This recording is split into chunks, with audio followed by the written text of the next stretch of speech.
Hi friends, ఈరోజు ఈ video లోపల యాలకుల చెట్టు గురించి తెలుసుకుందాం. సో ఇక్కడ వీడియోలో కనిపిస్తున్న చెట్టు వచ్చేసరికి యాలకుల చెట్టు.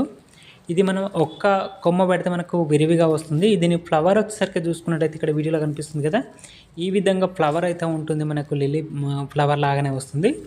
మనకు ఇది ఒక్కసారి కనుక మనం నాటుకున్న తర్వాత ఒక 2 years టైం పడుతుంది మనకు రావడం కోసం. ఇది మనకు ఆ చెట్టు ఆ ఫ్లవర్ వచ్చిన తర్వాత మనకు ఇలాచీ ఫ్లేవర్ అనేది మనకు దాని దగ్గరికి వెళ్తే ఆ ఫ్లవర్ని చూస్తే కనుక ఇలాచీ ఫ్లేవర్ వస్తూ ఉంటుంది. ఓకే.